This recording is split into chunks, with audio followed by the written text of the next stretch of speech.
Everyone, welcome to my channel. ভিডিওটি শুরু হওয়ার আগে সবাইকে বলবো, যদি আমার ভিডিওটি ভালো লাগে অবশ্যই লাইক, কমেন্ট, শেয়ার করে পাশে থাকবে, আর নতুন হয়ে থাকলে সাবস্ক্রাইব করবে। তো আজ আমরা এসেছি একটা ধান খেতে। দেখো কত সুন্দর ধান হয়েছে, আর এখানে অনেক শাকও হয়েছে। তোমরা পুরো ভিডিওটি অবশ্যই দেখবে। আমরা শাকগুলো তুলতে এসেছি। অনেক কাদাও আছে এখানে। আমি তো কাদার মধ্যে ঢুকে যাচ্ছিলাম, আমার পা পুরো ঢুকে যাচ্ছিল।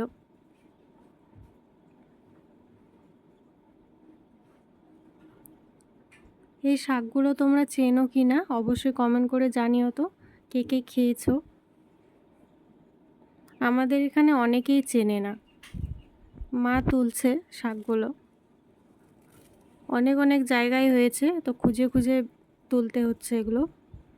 একদম পরিষ্কার, দেখো শাকগুলো কি সুন্দর হয়েছে।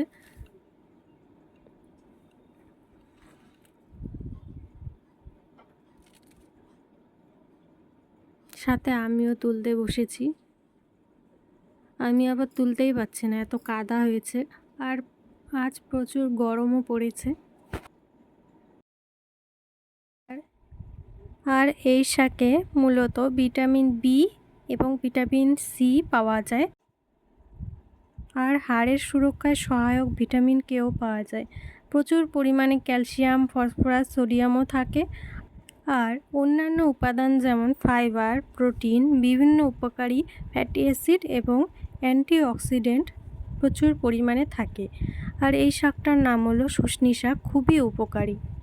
আর শুষ্নী শাক মূলত জলাশয়ের জায়গায় হয়, যেমন ধান ক্ষেত, নতুন যখন ধানগুলো লাগানো হয় তখন সেই জায়গায় বেশিরভাগ দেখা যায়। আর সাবধানে তুলতে হচ্ছে, কারণ কি নতুন ধান লাগিয়েছে তো, সামনে আবার ধানের মালিক দাঁড়িয়ে দেখছে কি করছি আমরা, আমাদের জিজ্ঞেস করলো। তো সাবধানে তুলতে হচ্ছে, না হলে ধানের ওগুলোই আবার ভেঙে যাবে।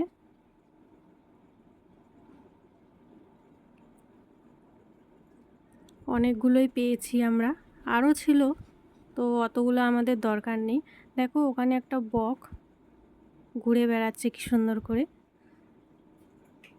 আমার পায়ে তো পুরো কাদা লেগে গেছে।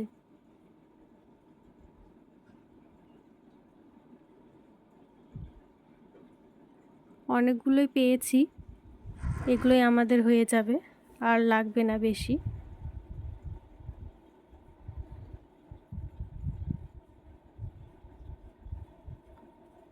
চলো এখন বাড়ি যাই। তারপর এখানে আবার মা বলল যে ওই যে স্থলপদ্ম আছে না, স্থলপদ্মের ডাল নাকি লাগিয়েছে এখানে কাদার মধ্যেই, ধান ক্ষেতের মধ্যেই। যদি খুশি হয় তাহলে নিয়ে যাবে বাড়িতে লাগাবে। তো মা দেখাতে আনলো, আমিও যাচ্ছি মার পেছন পেছন কোথায় লাগিয়েছে।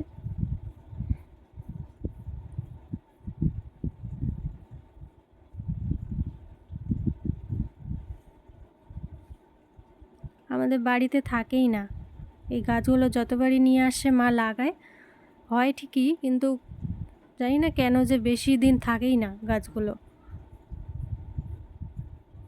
পোকা লেগে যায়, সাদা সাদা পোকা। দেখো একটা ব্রিজ, এই ব্রিজটা এত ডেঞ্জার, মানে একটু যদি পা এদিক ওদিক হয়ে যায় না, নিচে একদম ড্রেনের মধ্যে। আমি তো পাচ্ছিলাম না এদিক দিয়ে হাঁটতে। মা হচ্ছে বারবার হাত ধরে বলতেছে, তুই আয়, আমি হাত ধরে আছি।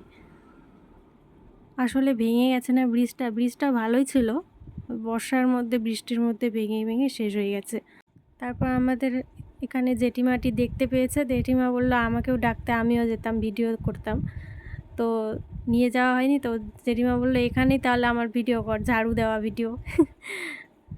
তো করলাম আর কি, বললাম যে নেক্সট টাইম যদি আবার আসি তখন বলবো। এখানে দুজনই গল্প করতে শুরু করলো। ছায়ের মধ্যে কিছু দাঁড়ালাম, রৌদ্র লেগে গেছিলো, এখন বাড়ি যাচ্ছি। দেখো কি সুন্দর না, চারিদিকে সবুজ আর সবুজ। ওই জন্য বলি যে আমাদের এখানে পরিবেশটা খুবই সুন্দর, গ্রামও না শহরও না, একদম পারফেক্ট। ওদিকে আবার বাবা আমাদের ছাগল খুঁজতে যাচ্ছে। এখানে একটা ফুলের গাছ হয়েছে, দেখো কি সুন্দর বড় ফুলের গাছটা। এই ফুলগুলো দিয়েই আমি ওই যে মালা বানাই আর হচ্ছে আমার চুলের মধ্যে লাগাই। হাঁটতে হাঁটতে অবস্থা খারাপ হয়ে গেছে রৌদ্রের মধ্যে। গিয়ে আবার স্নান করতে হবে।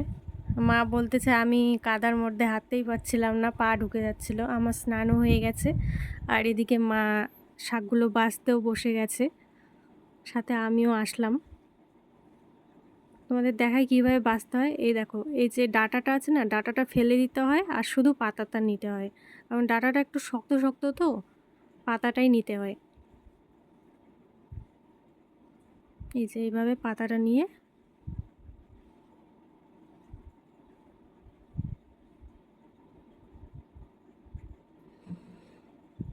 ওদিকে আমি রান্নাও চাপিয়েছি আর এদিকে বাছতেছি। অবশ্যই তোমরা দেখে শিখে নিলে কিভাবে বাছতে হয়। এদিকে ভাইও বসে গেছে আমার বদলে। আমি তো রান্নাঘরে চলে গেছিলাম। মা বলল যে একা একা আর হচ্ছে না, কেউ একজন আয়, ভাইকেই ডাকলো। ভাই দেখো কি সুন্দর করে বাছতেছে। কাঁচা লঙ্কা, পেঁয়াজ, রসুন কেটে দিয়ে বানাতে হয়। আর এদিকে ডিম আর আলু সিদ্ধ দিয়েছি। শাকটা বাছা হয়ে গেছে, ধুয়ে নিচ্ছি। তোমাদের পুরো ভিডিওটি কেমন লাগলো অবশ্যই কমেন্ট করে জানিও। আর আবারও দেখা হচ্ছে নেক্সট ভিডিওতে। সবাই ভালো থাকো, সুস্থ থাকো, টাটা।